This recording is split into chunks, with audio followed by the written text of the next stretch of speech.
আমি ওই যে অটোতে যেখান থেকে উঠি না ওই জায়গায় দাঁড়ায় রয়েছি। আরে বাবা কেমন মজা পেলে বলো? খুব মজা হয়েছে না? ও মা, খুব খুব মজা পাইছি মা, খুব মজা পাইছি। আরে আপু এইটা কেমন বাজে ব্যবহার? আমরা আসলে মজা করতে পছন্দ করি, আর এই জন্যই তোর সাথে মজা করলাম। আপু এটা কোন ধরনের কথা? মজা করতে ভালো লাগে, আপনি পাবলিক প্লেসে এরকম করতেছেন, তাও আপনি নিজে একটা মেয়ে মানুষ হয়ে। তা পাবলিক প্লেসে মজা করেছি তো কি হয়েছে? পাবলিক প্লেসে এখানে কি তোকে অনেক মানুষ দেখে ফেলেছে? আর যদি দেখেও থাকে, আমার মজাতে তো কারো কোনো ক্ষতি হয়নি, কেউ তো কোনো কষ্ট পায়নি, এরকম মজা আমরা করতেই পারি। দেখুন ম্যাডাম, আপনি হয়তো মজা করে মজা পেয়েছেন, কিন্তু একটা ছেলের জন্য এটা একটা মান সম্মানের ব্যাপার, আপনার এটা বোঝা উচিত। ওমা, ছেলেদের আবার মান সম্মান থাকে নাকি? তুই যদি একটা মেয়ে মানুষ হয়ে থাকতি তাহলে আলাদা ব্যাপার ছিল, বাট ছেলেদের তো কোনো মান সম্মান থাকে না।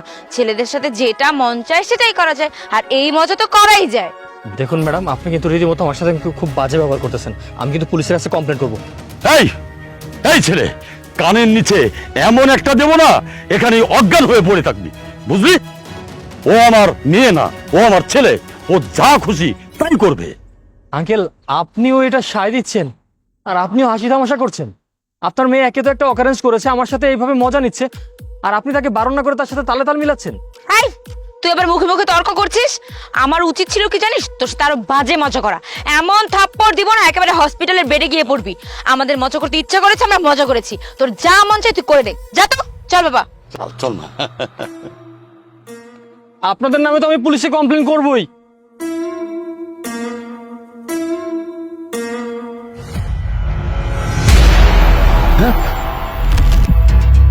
কি অবস্থা ম্যাডাম, যাবে নাকি আমার সাথে? হাই, কে রে তুই? রাস্তাঘাটে এরকম ভাবে মেয়েদের গায়ে থেকে উন্না খুলে নিচ্ছিস? দে আমার উন্না দে। ও আচ্ছা, ওড়না দিতে হবে। আরে ওড়না কি দেওয়ার জন্য নিয়েছি? আমার সাথে চলো, তারপরে ওড়না দিয়ে দিচ্ছি। বাবা, তোমার সামনে দাঁড়িয়ে তোমার মেয়েকে ইফটিজ করতেছে আর তুমি কিছুই বলতেছো না। এই ছেলে, তুই কে রে? আমার মেয়ের সাথে এরকম ব্যবহার করছিস? এই, এটা তোমার বাবা নাকি? হাই আঙ্কেল, সমস্যা নেই, তোমার বাবাকে না শ্বশুর বানিয়ে নিব। তোমার বাবার দিকে তাকিয়ে আছো কেন? চলো আমার সাথে। তুমি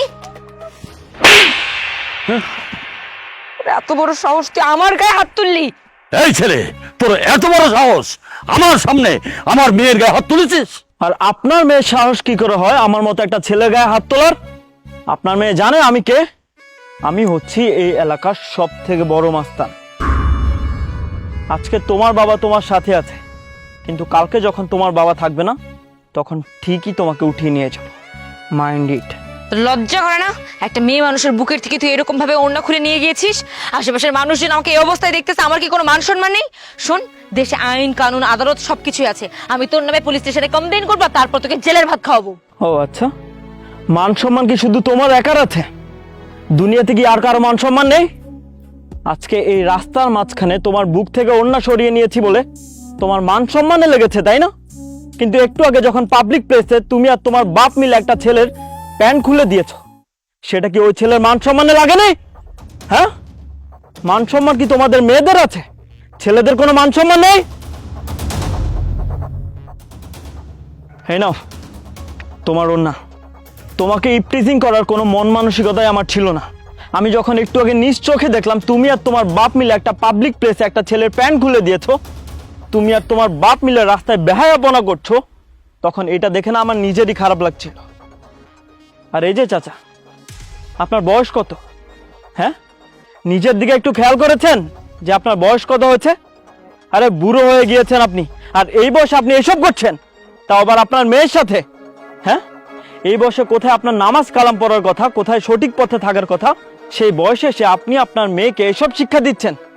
আর আপনি একজন বাবা, আপনি বাবা হয়ে আপনার মেয়েকে কোথায় নৈতিকতা শিখাবেন, মানবতা শিখাবেন, মানুষকে সম্মান করার কথা শিখাবেন, সেই জায়গায় আপনি উল্টো আপনার মেয়ের সাথে মিলে রাস্তায় বেহায়াপনা করছেন। ছি! আরে আপনি তো এই সমাজে বাপ নামে কলঙ্ক। দেখো বাবা, আমাদের তুমি ক্ষমা করে দাও, আমরা আর কখনো এমনটি করবো না।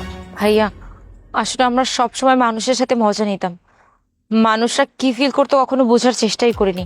আজকে যখন অকারেন্সটা আমার সাথে ঘটলো, তখন আমি বুঝতে পেরেছি যে ওই ছেলে বা ওই ছেলের মতো আরো মানুষের সাথে আমি কি ব্যবহারটাই না করেছি, আর ওদের মনের অবস্থাটা কি হয়েছিল। ওরাও তো হয়তো কারোর কাছে বিচার দিতে পারিনি, কিন্তু ভেতরে ভেতরে কষ্ট পেয়েছে।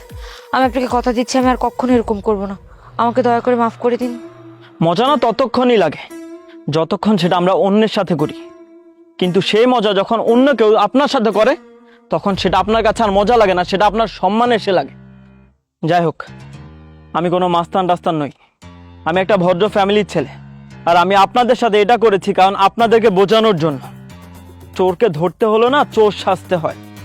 আর এই যে আপনি এখন থেকে নিজেকে শুধরে নিন, নয়তো একটা সময় গিয়ে না আফসোস করতে হবে। আর আপনি যেই কাজ করেছেন না, আমারই ইচ্ছে করছে আপনার কানের নিচে ঠাটিয়ে কয়েকটা থাপ্পড় দেই, তখন আপনার আক্কেল ফিরে আসতো। হ্যাঁ বাবা, আমি আমার ভুল বুঝতে পেরেছি, আর কখনো এমনটা করব না। আচ্ছা ঠিক আছে, আপনারা যেহেতু আপনাদের ভুল বুঝতে পেরেছেন, আজকের মতো আপনাদেরকে ক্ষমা করে দিচ্ছি। যান এখান থেকে। চলো।